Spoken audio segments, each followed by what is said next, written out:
Dear friend, today we will discuss the subclavian artery.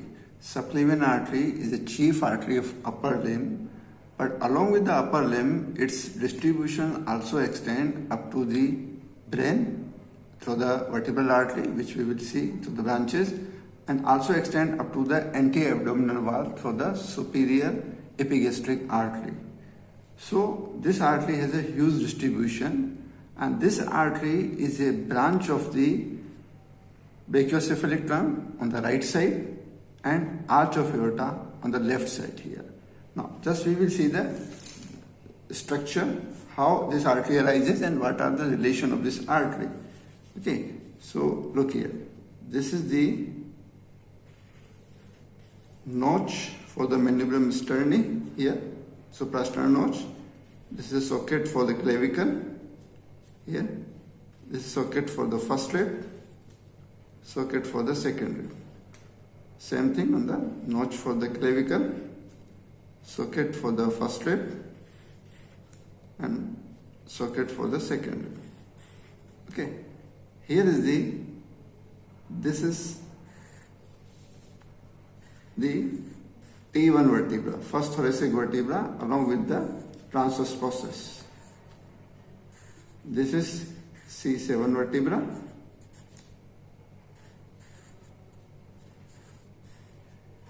This is C6.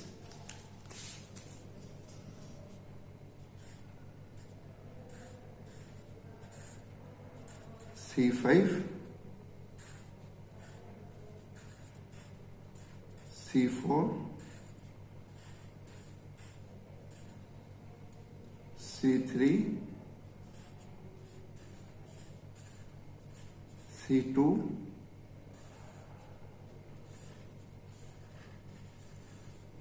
and C1. Okay, here. And look here. This is the first rib. This is the first rib.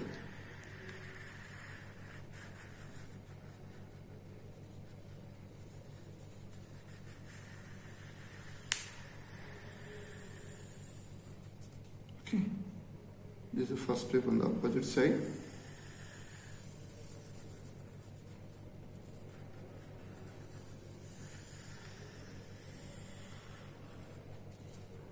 Okay, here. And this is the apex of the bone.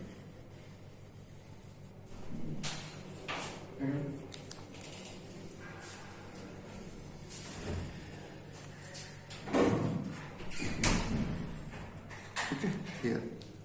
We will draw this scalenus anterior muscle. This scalenus anterior muscle arises from the tubercle from the C3 to C6 vertebra.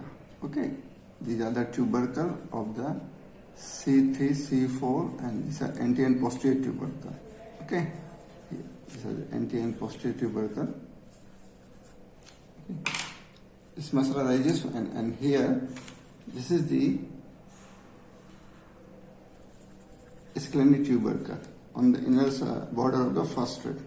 Okay, and this is the ridge on the upper surface of the first rib. We separate the groove for the subclavian artery and subclavian vein here. There. So this is the scalenus anterior.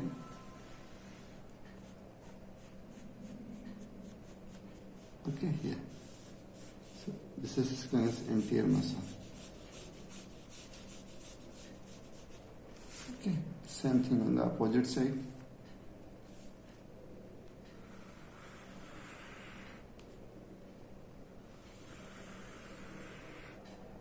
Here. So this is the scalenus anterior muscle. And then we will draw the scalenus medius muscle. The scalenus medius muscle arises almost all tubercle, posterior tubercle of all the cervical vertebra. Okay, here from the C1 to C7, and insert at the outer border of the first rib here. Okay, here there is a just behind the groove for the artery, subclavian artery. So this is the C7, and steva. Okay. So this is the scalenus medius muscle.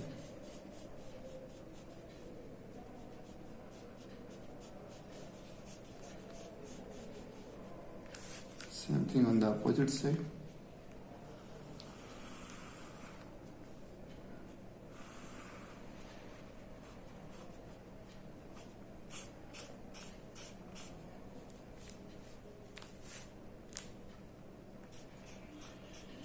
Okay, so this is the scalenus medius muscle.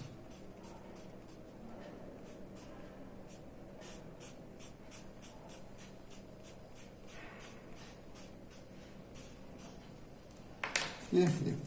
Now, come on the artery. How this artery arises? Okay, this is the arch of aorta. Here. This artery on the right side arises from the brachiocephalic trunk. Brachiocephalic trunk arises from arch of aorta, reaches towards the right sternoclavicular joint.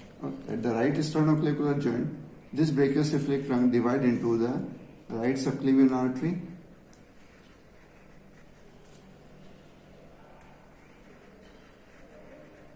here,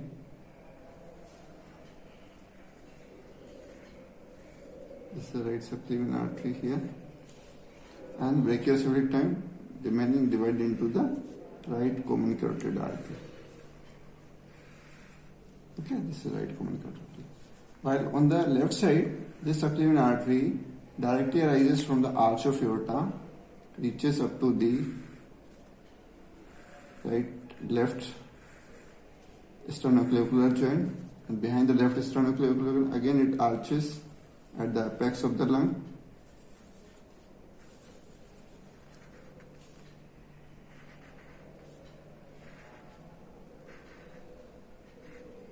Okay, here.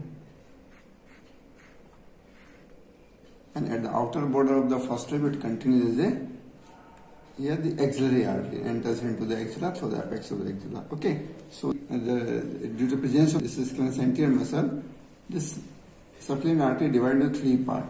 First part before the medial border of the scalenus anterior muscle. Second part is behind the scalenus anterior muscle. Third part distal to the scalenus anterior muscle. On the left side, the subclavian artery has the two course. One is the thoracic course. Thoracic course is from the arch of aorta up to the left sternoclavicular joint. From the left sternoclavicular joint to this is the cervical course here.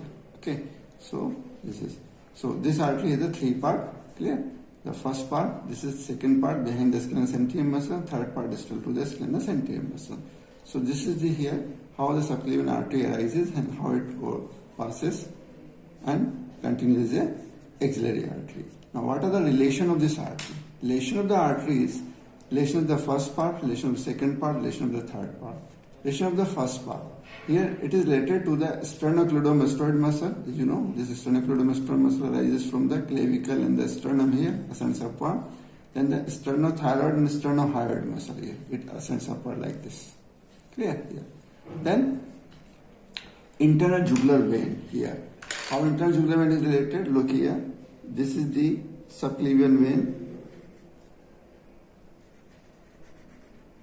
The subclavian vein unite with the internal jugular vein.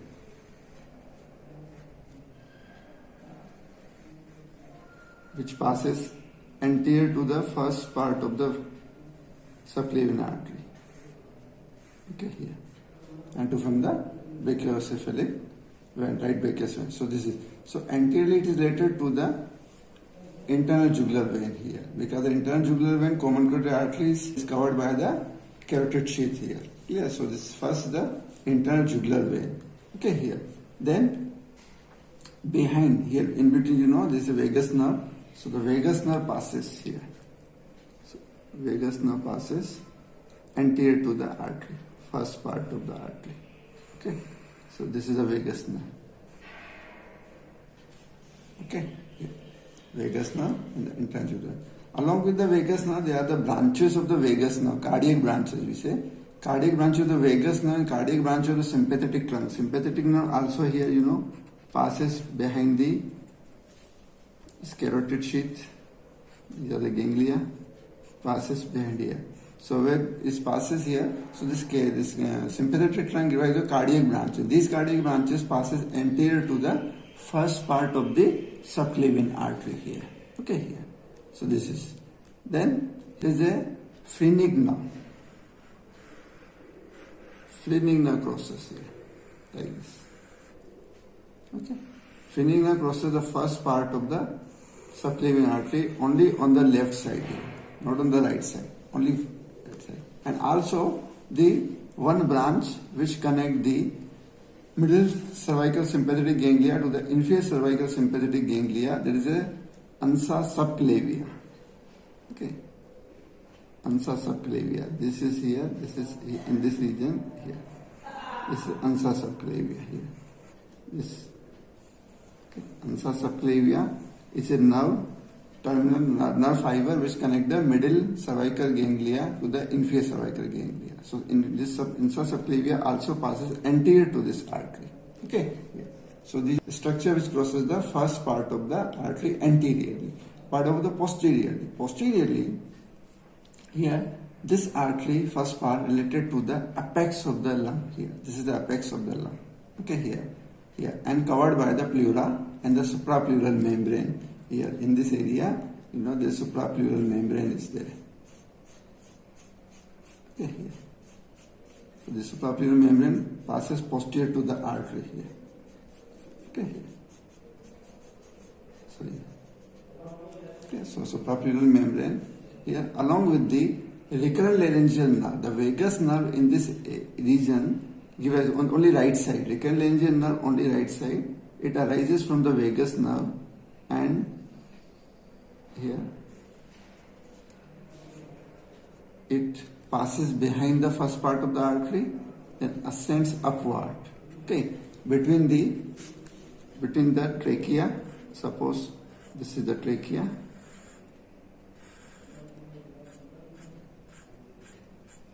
And this is the way esophagus.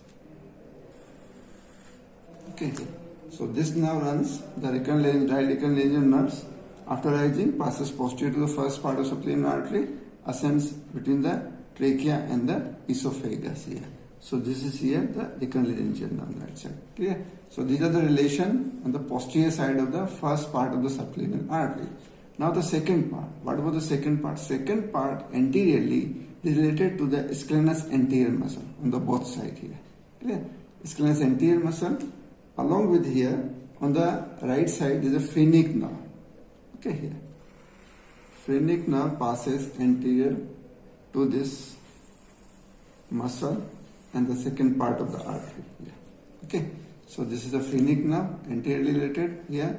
Further anteriorly and below it related to the subclavian vein here. Okay, so this anterior muscle here, then this is phrenic nerve on the right side, and here the further anteriorly and inferiorly related to the subclavian vein. So these are the structure anteriorly. What about the posteriorly? Posteriorly related to the again the lung here, apex of the lung also come here in this side here, and suprapleural membrane. Clear? Along with the lower trunk of the brachial plexus. This is the lower trunk of brachial plexus comes out here, which come between the ischial medius and the anterior muscle. So this is here. Okay, so this one. So this is the lower trunk of the brachial plexus. Clear? Come here posteriorly of the second part of this artery. Clear? Then the third part anteriorly. Anteriorly it is related to the skin superficial fascia and deep fascia, all these things. Along with it is related to the here. There is this artery gives the thyrocervical trunk. Okay, this is the thyrocervical trunk, and thyrocervical trunk gives the suprascapular artery. Okay, this is the suprascapular artery here. The suprascapular artery passes in front of the third part of the here subclavian artery. So this is here. So related here, along with the subclavius muscle. In this area here, there is the clavicle. Okay, here.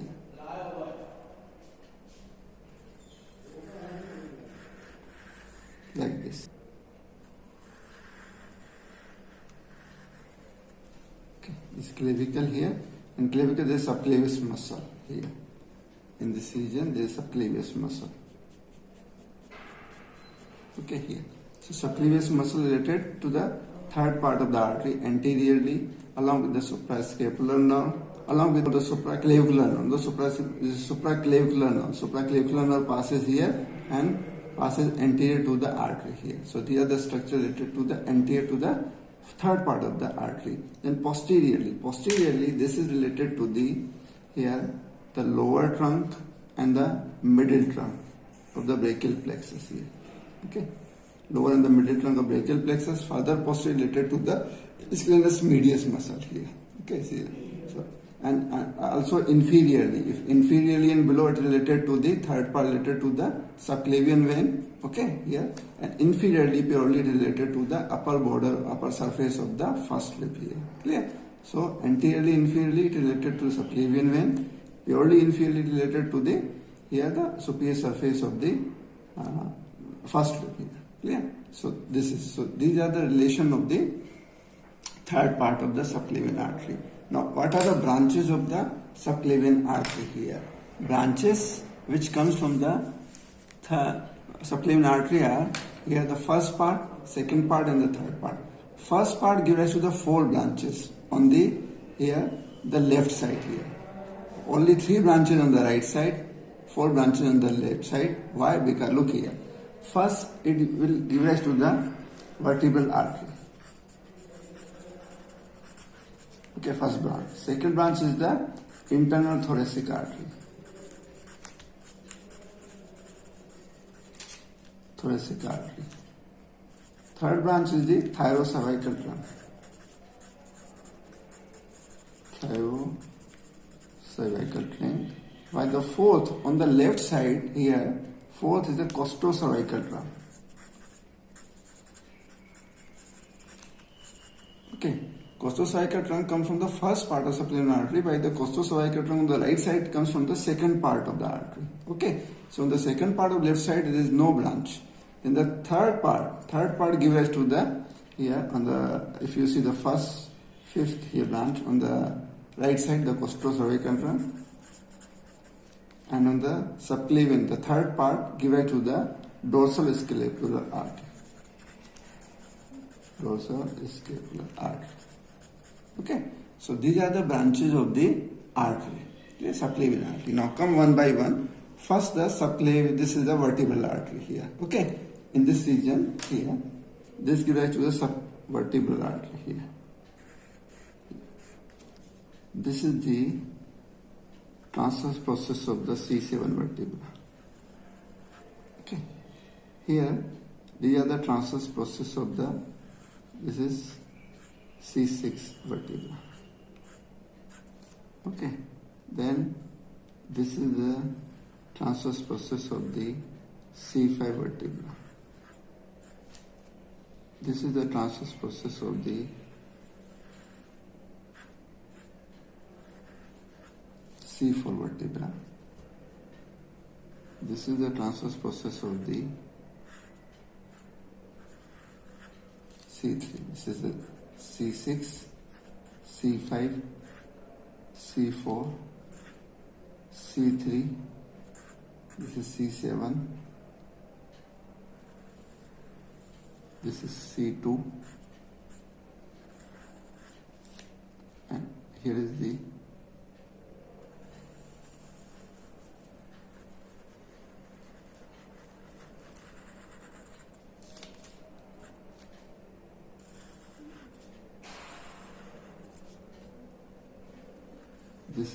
atlas vertebra.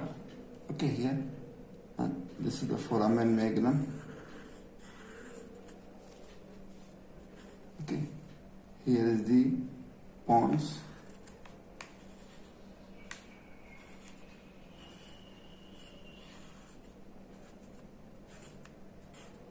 Okay, here this is the medulla.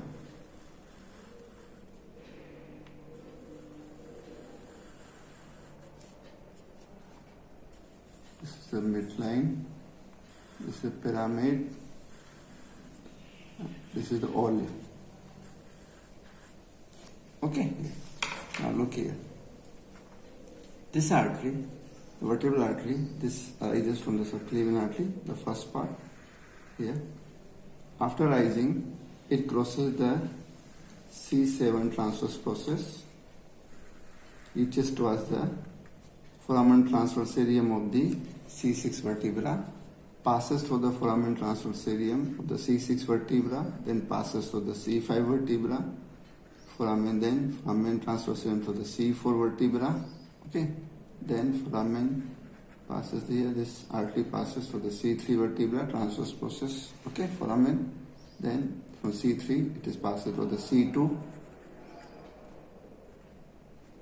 okay, and from the C2 it curves outside and reaches towards the foramen transversarium of the C1 vertebra. Okay, we got the C1 vertebra, transverse processes are large here. You can see here, this is here, the foramen transverse process of the C1 vertebra are large here. So here, so this is whole course here.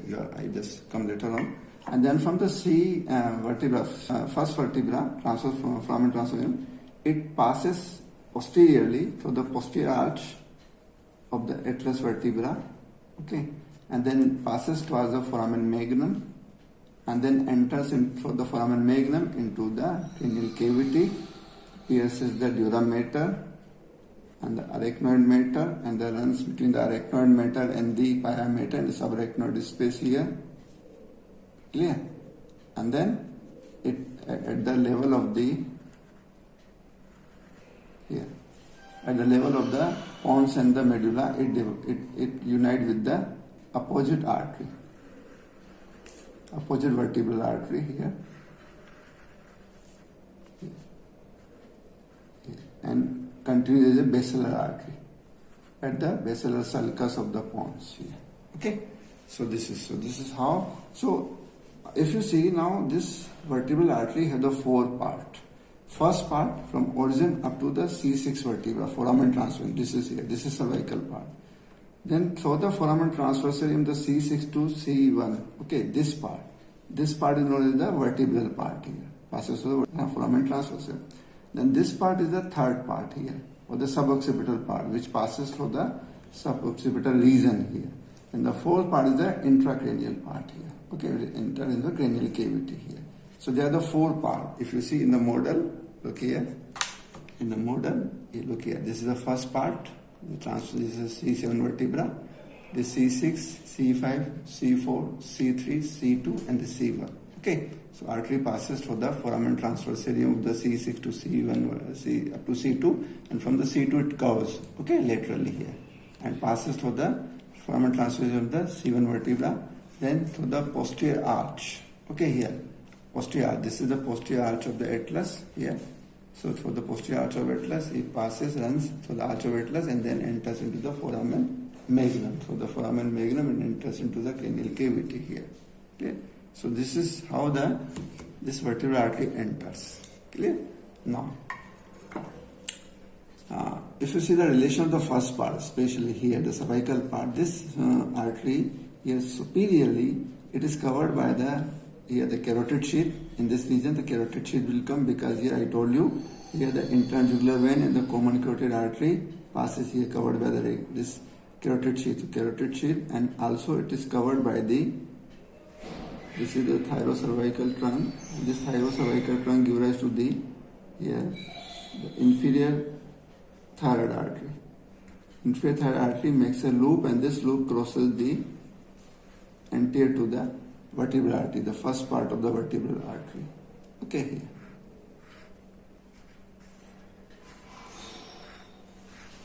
Yeah, so this is how it is crosses the anteriorly by the two structures, the carotid sheath along with the loop of the inferior thyroid artery. Posteriorly, it is lies anterior to the transverse C7 vertebra, and also posteriorly here also there is a nerve root of the C7 and the C8. Here. The C7 and C1 nerve root passes posterior to the artery. Okay, here. So this is the nerve root. Clear? C7 and C8. So this is the vertebral artery. Now what are the branches of vertebral artery? If you see the branches of the vertebral artery, in this area, vertebral part, especially vertebral part, give rise to the spinal branches, the segmental branches, which supply the upper 5 or 6 segment of the spinal cord, okay, along with the meninges. So these are the segmental branches. Clear? These are which passes through the intervertebral foramen, enters into the vertebral canal, supply the meninges in the spinal cord. In this area here, in the third part, this gives rise to the muscular branches. Muscular branches towards the suboccipital muscle here in this region. Okay, so these are the muscular branches supply the suboccipital muscle. Then this cranial part here. Okay, in the cranial part, when it enters into the foramen magnum, first branch here gives rise to the posterior spinal artery here. Okay, posterior spinal artery, then divide into the medial branch and the lateral branch, which passes around the dorsal root, median lateral to the dorsal root. Okay, so this is a posterior spinal artery here. This is a posterior spinal artery.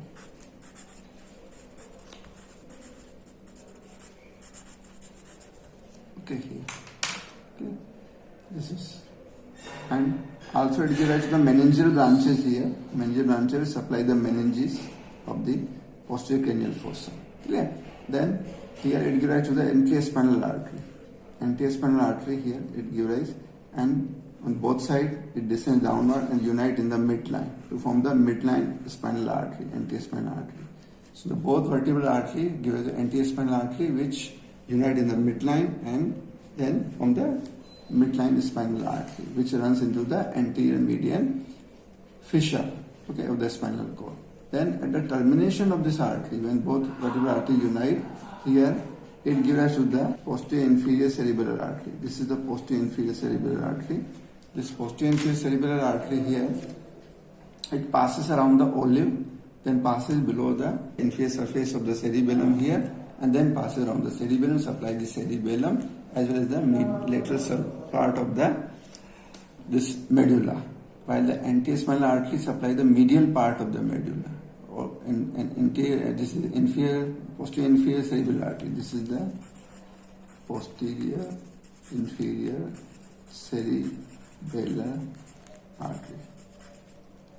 Okay, here.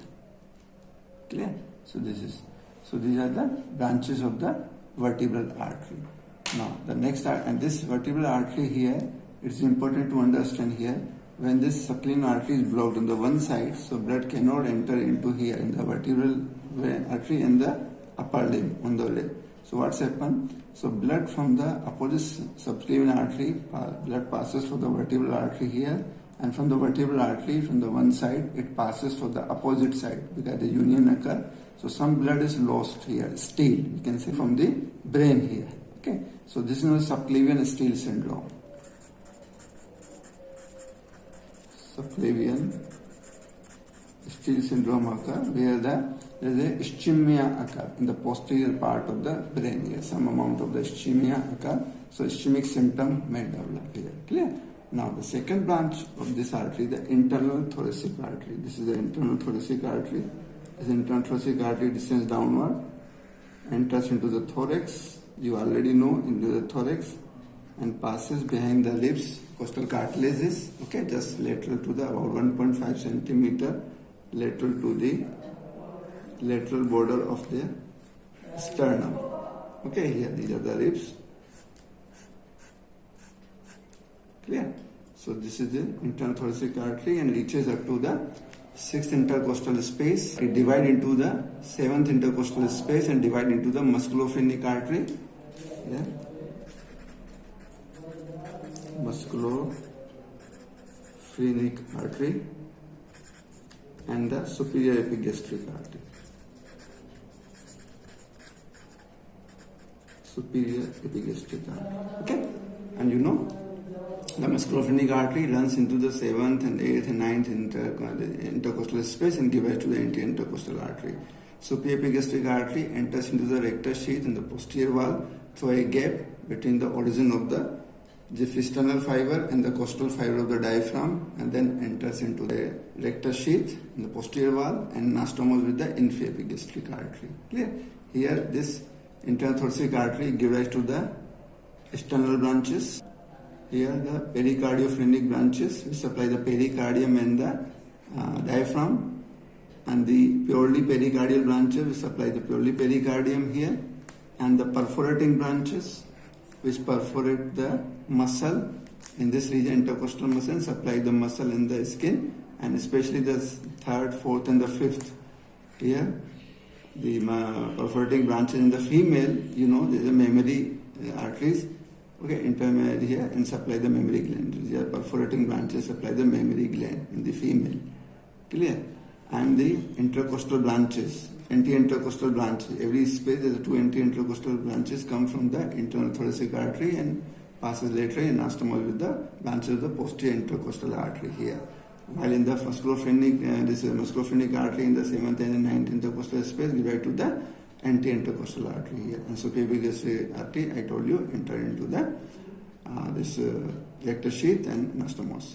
Now, what is about this applied? If you see the applied aspect of internal thoracic artery, this internal thoracic artery is an important artery for the coronary bypass operation. When the coronary artery is blocked, this internal thoracic artery is deviated towards the coronary vessel, so blood passes to the coronary vessel first. Second, here in the correction of the aorta, okay, here suppose here this is the aorta, okay, here in the correction of the aorta here, okay, or the narrowing of the aorta here, clear? So what's happened? The blood to the inferior extremity is less in amount here due to the correction of the aorta. So what's happened now? Here this in internal thoracic artery here, and then superior epigastric artery enlarges because this anastomosis with the inferior epigastric artery. Inferior epigastric artery is a branch of the external iliac artery. So this anastomosis enlarge, okay, and this enlargement gives rise to the blood to the lower extremities. Clear? So this is the internal thoracic artery. Then the thyrocervical trunk. This thyrocervical trunk rises just distal to the origin of the this vertebral artery here. And this thyrocervical trunk ascends upward, divided into the three branches. This is the inferior thyroid artery, this is the superficial cervical artery, and this is the suprascapular artery here. Now come one by one, the inferior thyroid artery. Inferior thyroid artery, after arising, it's make a loop which crosses the first part of the vertebral artery, then reaches towards the thyroid gland. Here is the thyroid gland.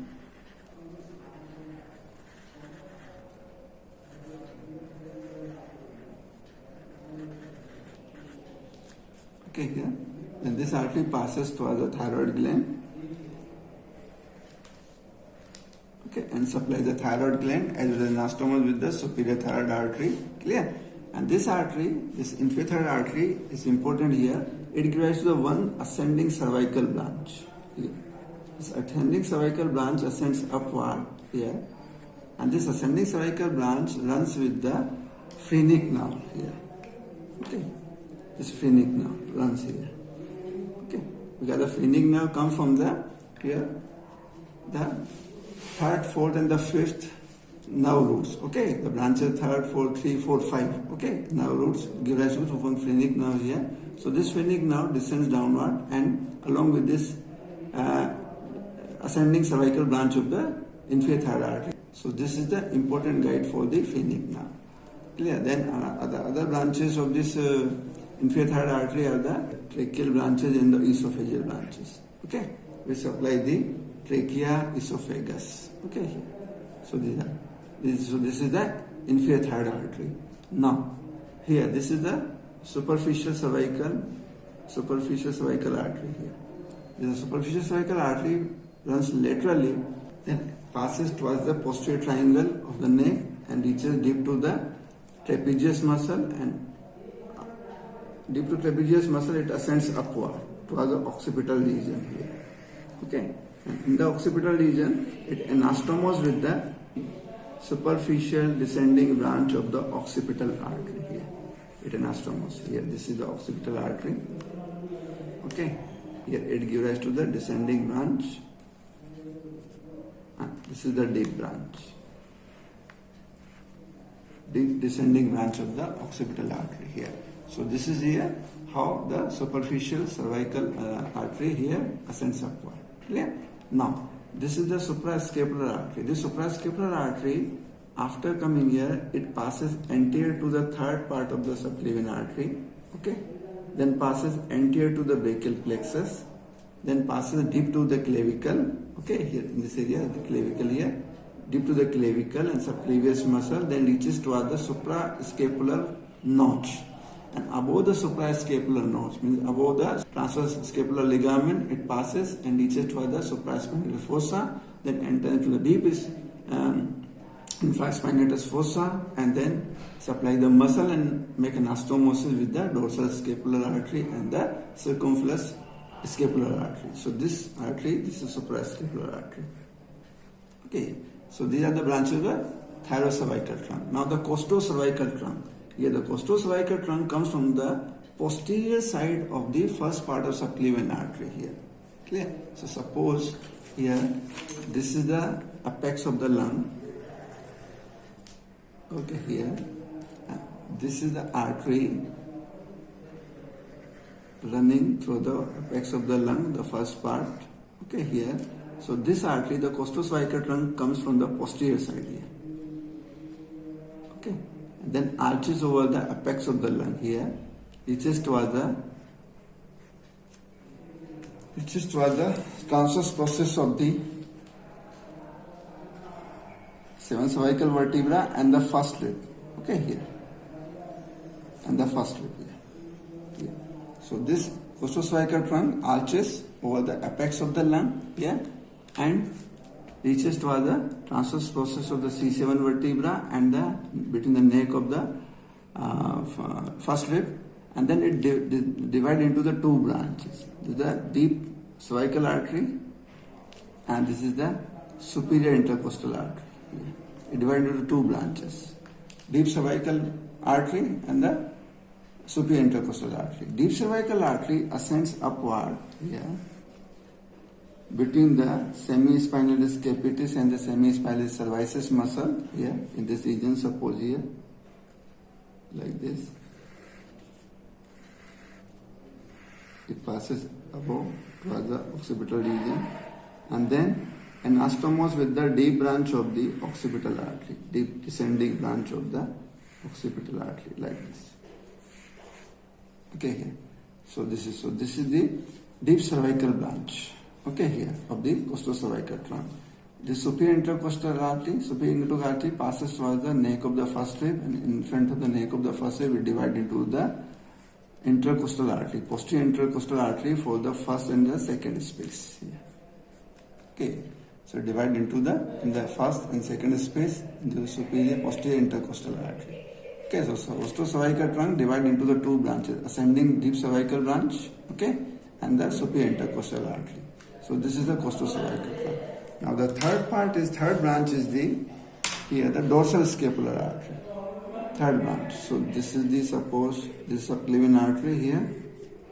Okay, here this is dorsal scapular artery. Here. The dorsal scapular artery, after arising here, it passes between the lower trunk and the middle trunk of the brachial plexus, passes in between, and then passes deep to the levator scapulae muscle. Okay, it runs deep to the levator scapulae muscle and then deep to the rhomboides major and the minor muscle, and then run along the medial border of the scapula. Okay, and then anastomos with the suprascapular artery and the circumflex scapular artery. Clear? So this is the dorsal scapular artery. It passes back of the here and around the scapula at anastomos with the other artery. So this is the dorsal scapular artery. Now what's happened in the 1/3 cases here? 1/3 cases, this thyrocervical trunk here, this thyrocervical trunk. Suppose this is a thyrocervical trunk here. This thyrocervical trunk gives rise to a transverse cervical artery. Okay, this is a transverse cervical artery here. Okay, here. So this is the inferior third artery. Okay, suppose this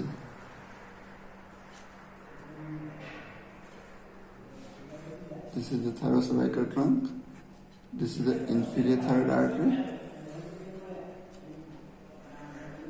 This is the transverse cervical artery, and this is the suprascapular artery. Okay, in the 1/3 cases, what's happened? In this dorsal scapular artery arises from the thyrocervical trunk as here the transverse cervical artery, and this transverse cervical artery then divide into the superficial cervical artery and the dorsal scapular artery like this. Okay, here. So in the 1/3 cases, we can say in the 1/3 cases, the dorsal scapular artery arises from the first part of the subclavian artery from the thyrocervical trunk. Okay, so I think this is all about the subclavian artery. If you see the certain clinical aspect of this artery, this clinical aspect I told you, when subclavian artery is blocked here before the vertebral artery, so some amount of the blood passes from the opposite subclavian artery, the vertebral artery, then passes for the opposite the blocked side of the vertebral artery. So blood is lost, some amount of blood is lost here or the still from the brain here. So ischemic symptom occur. Then I told you internal thoracic artery, the bypass operation done. And here there is when the anterior spinal artery is blocked, it gives us a medial medullary syndrome.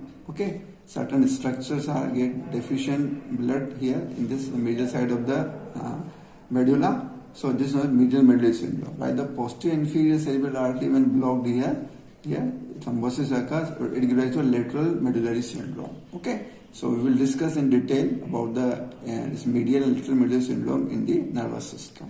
Yeah, so this is I think all about the subclavian artery. Thank you.